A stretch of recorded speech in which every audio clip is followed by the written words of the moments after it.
Reginald Wilfer is a name with rather a grand sound, suggesting on first acquaintance brasses in country churches, scrolls in stained glass windows, and generally the De Wilfers who came over with the Conqueror, for it is a remarkable fact in genealogy that no De Anyones ever came over with anybody else. But the Reginald Wilfer family were of such commonplace extraction and pursuits that their forefathers had for generations modestly subsisted on the docks, the excise office, and the custom house, and the existing R. Wilfer was a poor clerk. So poor a clerk, though having a limited salary and an unlimited family, that he had never yet attained the modest object of his ambition, which was to wear a complete new suit of clothes, hat and boots included, at one time. His black hat was brown before he could afford a coat. His pantaloons were white at the seams and knees before he could buy a pair of boots. His boots had worn out before he could treat himself to new pantaloons, and by the time he worked round to the hat again, that shining modern article roofed in an ancient ruin of various periods. If the conventional cherub could ever grow up and be clothed, he might be photographed as a portrait of Wilfer. His chubby, smooth, innocent appearance was a reason for his being always treated with condescension when he was not put down. A stranger entering his own poor house at about 10 o'clock p.m. might have been surprised to find him sitting up to supper. So boyish was he in his curves and proportions that his old schoolmaster, meeting him in Cheapside, might have been unable to withstand the temptation of caning him on the spot. In short, he was the conventional cherub, after the supposititious shoot just mentioned, rather grey, with signs of care on his expression, and in decidedly insolvent circumstances. He was shy and unwilling to own to the name of Reginald, as being too aspiring and self-assertive a name. In his signature he used only the initial R, and imparted what it really stood for to none but chosen friends under the seal of confidence.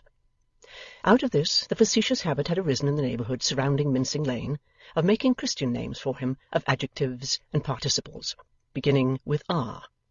Some of these were more or less appropriate, as rusty, retiring, ruddy, round, ripe, ridiculous, ruminative. Others derived their point from their want of application, as raging, rattling, roaring, raffish. But his popular name was Rumpty, which in a moment of inspiration had been bestowed upon him by a gentleman of convivial habits connected with the drug markets, as the beginning of a social chorus, his leading part in the execution of which had led this gentleman to the Temple of Fame, and of which the whole expressive burden ran, Rumpty iddity row dow dow, sing toodly teedly bow wow wow. Thus he was constantly addressed, even in minor notes on business, as Dear Rumpty, in answer to which he sedately signed himself, Yours truly, R. Wilfer. He was clerk in the drug house of Chicksey, Veneering and Stobbles. Chicksey and Stobbles, his former masters, had both become absorbed in Veneering, once their traveller or commission agent, who had signalized his accession to supreme power by bringing into the business a quantity of plate-glass window and French-polished mahogany partition, and a gleaming and enormous door-plate. R. Wilfer locked up his desk one evening, and putting his bunch of keys in his pocket, much as if it were his peg-top, made for home. His home was in the Holloway region north of London, and then divided from it by fields and trees. Between Battle Bridge and that part of the Holloway district in which he dwelt was a tract of suburban Sahara, where tiles and bricks were burnt, bones were boiled, carpets were beat, rubbish was shot, dogs were fought, and dust was heaped by contractors.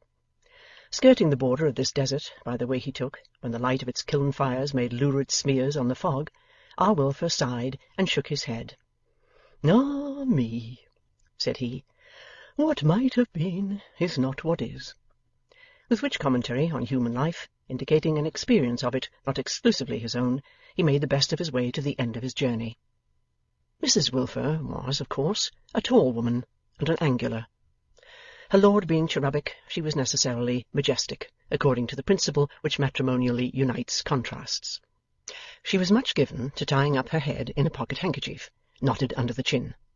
This headgear, in conjunction with a pair of gloves worn within doors, she seemed to consider as at once a kind of armour against misfortune, invariably assuming it when in low spirits or difficulties, and as a species of full dress. It was therefore with some sinking of the spirit that her husband beheld her thus heroically attired, putting down her candle in the little hall, and coming down the doorsteps to the little front court to open the gate for him. Something had gone wrong with the house door, for R. Wilfer stopped on the steps, staring at it, and cried, "Hullo!" "Yes," said Mrs Wilfer. "The man came himself with a pair of pincers, and took it off, and took it away. He said that as he had no expectation of ever being paid for it, and as he had an order for another ladies' school door-plate, it was better burnished up, for the interests of all parties." "Perhaps it was, my dear. What do you think?" "You are master here, R.W.," returned his wife. "It is as you think, not as I do. Perhaps it might have been better if the man had taken the door too." "My dear, we couldn't have done without the door." "Couldn't we?"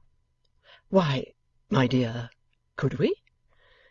"It is as you think, R.W., not as I do." With those submissive words, the dutiful wife preceded him down a few stairs to a little basement front room, half kitchen, half parlour, where a girl of about 19, with an exceedingly pretty figure and face, but with an impatient and petulant expression both in her face and in her shoulders, which in her sex at her age are very expressive of discontent, sat playing draughts with a younger girl, who was the youngest of the house of Wilfer. Not to encumber this page by telling off the Wilfers in detail, and casting them up in the gross, it is enough for the present that the rest were what is called out in the world, in various ways, and that they were many. So many, that when one of his dutiful children called in to see him, R. Wilfer generally seemed to say to himself, after a little mental arithmetic, "Oh, here's another of 'em," before adding aloud, "Howdy-do, John," or Susan, as the case might be. "Well, Piggy-wiggies," said R.W., "howdy-do tonight?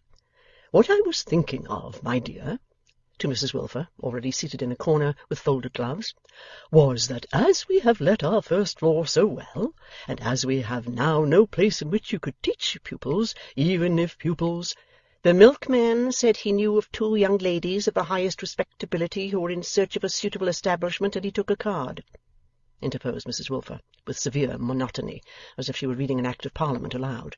"Tell your father whether it was last Monday, Bella." "But we never heard any more of it, Ma," said Bella, the elder girl. "In addition to which, my dear," her husband urged, "if you have no place to put 2 young persons into—" "Pardon me," Mrs Wilfer again interposed. "They were not young persons. 2 young ladies of the highest respectability. Tell your father, Bella, whether the milkman said so." "My dear, it is the same thing." "No, it is not," said Mrs Wilfer, with the same impressive monotony. "Pardon me." "I mean, my dear, it is the same thing as to space. As to space. If you have no space in which to put 2 youthful fellow creatures, however eminently respectable, which I do not doubt, where are those youthful fellow creatures to be accommodated? I carry it no further than that, and solely looking at it," said her husband, making the stipulation at once in a conciliatory, complimentary, and argumentative tone, "as I am sure you will agree, my love, from a fellow creature point of view, my dear." "I have nothing more to say," returned Mrs Wilfer, with a meek renunciatory action of her gloves. "It is as you think, R.W., not as I do." Here the huffing of Miss Bella, and the loss of 3 of her men at a swoop, aggravated by the coronation of an opponent, led to that young lady's jerking the draught-board and pieces off the table, which her sister went down on her knees to pick up. "Poor Bella," said Mrs Wilfer. "And poor Lavinia, perhaps, my dear," suggested R.W. "Pardon me," said Mrs Wilfer. "No." It was one of the worthy woman's specialities that she had an amazing power of gratifying her splenetic or worldly-minded humours by extolling her own family, which she thus proceeded, in the present case, to do. "No, R.W. Lavinia has not known the trial that Bella has known. The trial that your daughter Bella has undergone is perhaps without a parallel, and has been borne, I will say, nobly. When you see your daughter Bella in her black dress, which she alone of all the family wears, and when you remember the circumstances which have led to her wearing it, and when you know how these circumstances have been sustained, then, R.W., lay your head upon your pillow and say, poor Lavinia." Here Miss Lavinia, from her kneeling situation under the table, put in that she didn't want to be poored by Pa, or anybody else. "I am sure you do not, my dear," returned her mother, "for you have a fine brave spirit, and your sister Cecilia has a fine brave spirit of another kind, a spirit of pure devotion, a beautiful spirit. The self-sacrifice of Cecilia reveals a pure and womanly character very seldom equalled, never surpassed. I have now in my pocket a letter from your sister Cecilia, received this morning, received 3 months after her marriage, poor child, in which she tells me that her husband must unexpectedly shelter under their roof his reduced aunt. But I will be true to him, mamma, she touchingly writes. I will not leave him. I must not forget that he is my husband. Let his aunt come. If this is not pathetic, if this is not woman's devotion. The good lady waved her gloves in a sense of the impossibility of saying more, and tied the pocket-handkerchief over her head in a tighter knot under her chin. Bella, who was now seated on the rug to warm herself, with her brown eyes on the fire, and a handful of brown curls in her mouth, laughed at this, and then pouted and half cried. "I am sure," said she, "though you have no feeling for me, Pa, I am one of the most unfortunate girls that ever lived. You know how poor we are." It is probable he did, having some reason to know it. "And what a glimpse of wealth I had, and how it melted away, and how I am here in this ridiculous mourning, which I hate, a kind of a widow who never was married, and yet you don't feel for me." "Yes, you do, yes, you do." This abrupt change was occasioned by her father's face. She stopped to pull him down from his chair in an attitude highly favourable to strangulation, and to give him a kiss and a pat or two on the cheek. "But you ought to feel for me, you know, Pa." "My dear, I do." "Yes, and I say you ought to. If they'd only left me alone and told me nothing about it, it would have mattered much less. But that nasty Mr. Lightwood feels it his duty, as he says, to write and tell me what is in reserve for me, and then I'm obliged to get rid of George Sampson." Here Lavinia, rising to the surface with the last draughtman rescued, interposed. "You never cared for George Sampson, Bella." "And did I say I did, miss?" Then pouting again, with the curls in her mouth. "George Sampson was very fond of me, and admired me very much, and put up with everything I did to him." "You were rude enough to him," Lavinia again interposed. "And did I say I wasn't, miss? I'm not setting up to be sentimental about George Sampson. I only say George Sampson was better than nothing." "You didn't show him that you thought even that," Lavinia again interposed. "You are a chit and a little idiot," returned Bella, "or you wouldn't make such a dolly speech. What did you expect me to do? Wait till you are a woman, and don't talk about what you don't understand. You only show your ignorance." Then whimpering again, and at intervals biting the curls, and stopping to look how much was bitten off. "It's a shame. There never was such a hard case. I shouldn't care so much if it wasn't so ridiculous.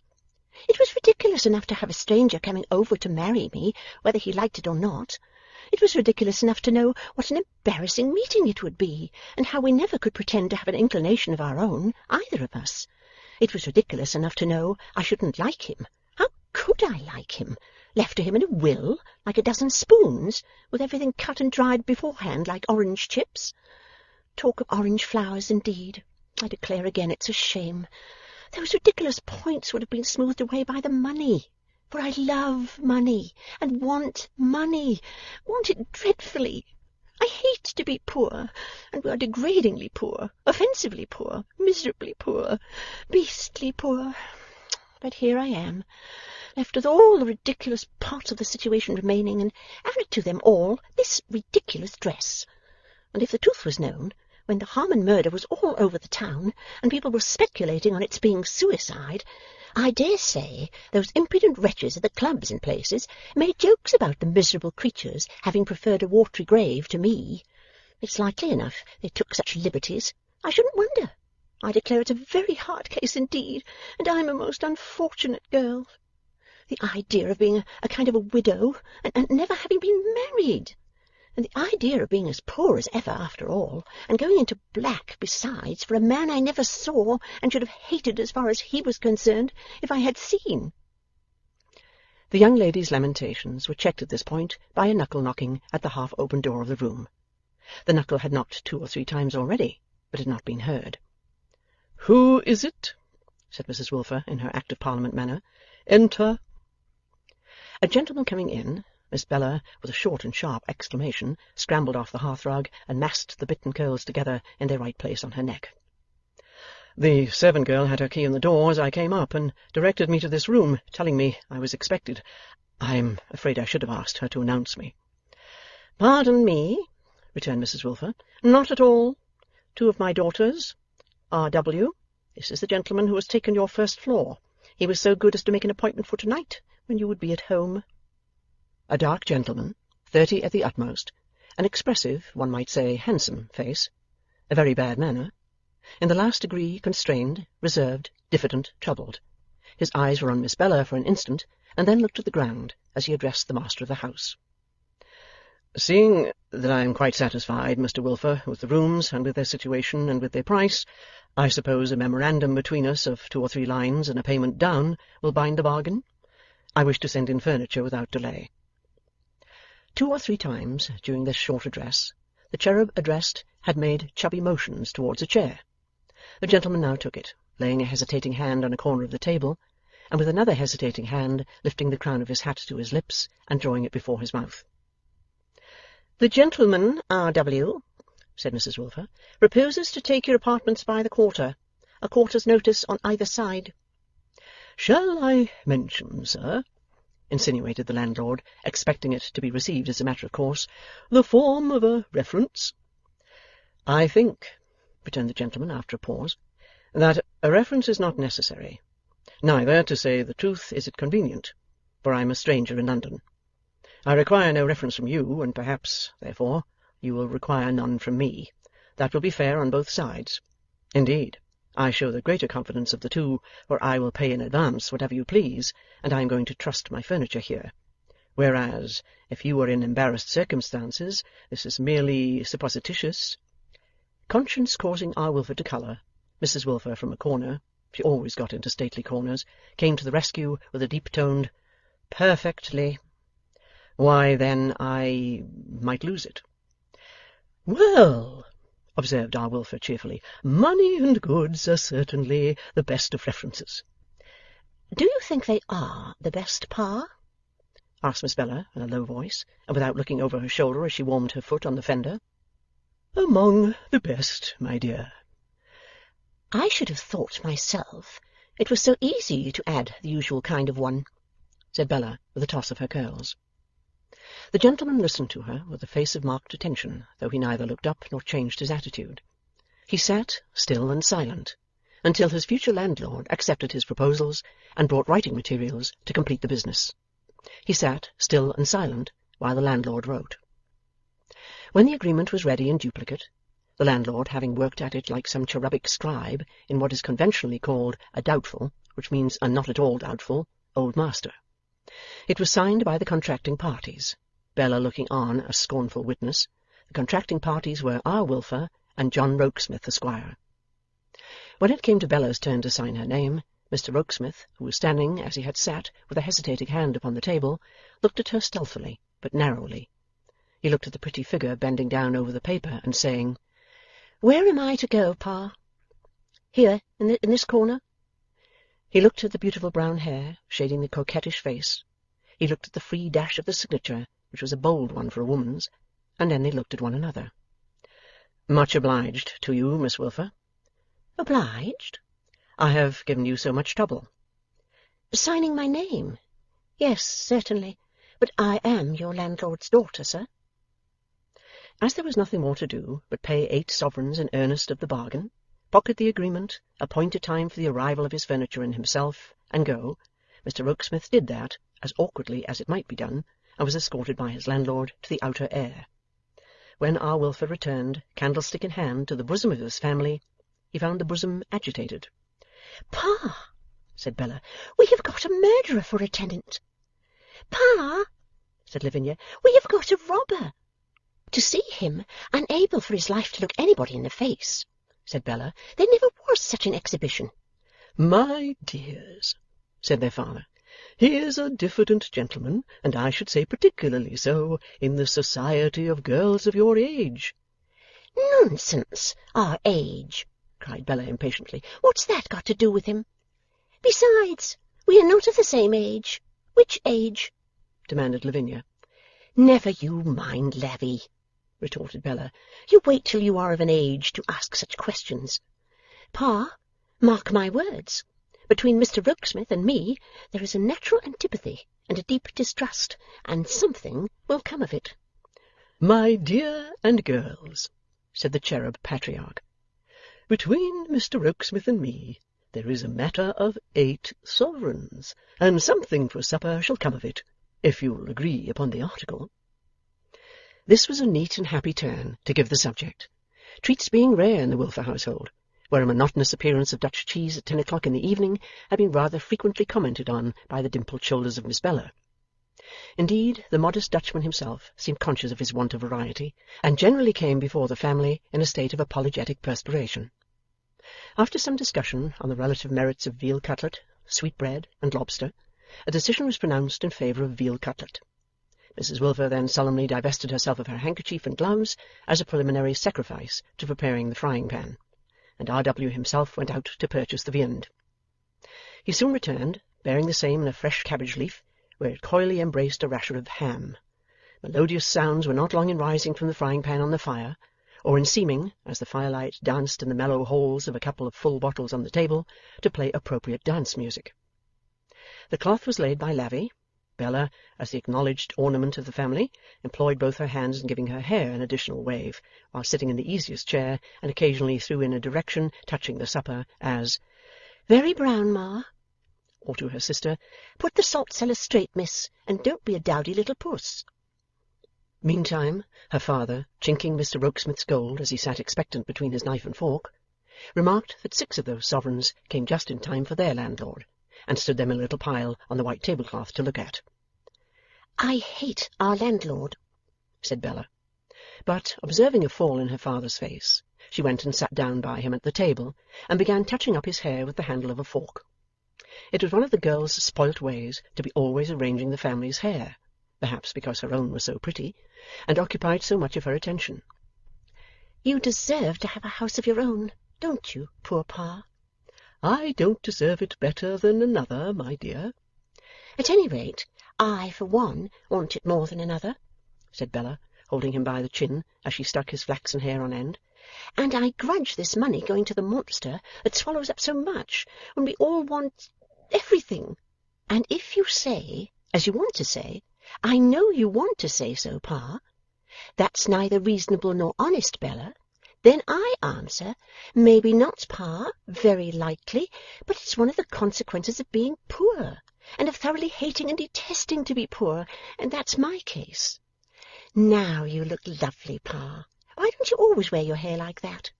And here's the cutlet. If it isn't very brown, Ma, I can't eat it, and must have a bit put back to be done expressly." However, as it was brown, even to Bella's taste, the young lady graciously partook of it without reconsignment to the frying-pan, and also in due course of the contents of the 2 bottles, whereof one held Scotch ale and the other rum. The latter perfume, with the fostering aid of boiling water and lemon peel, diffused itself throughout the room, and became so highly concentrated around the warm fireside, that the wind passing over the house roof must have rushed off charged with a delicious whiff of it, after buzzing like a great bee at that particular chimney-pot.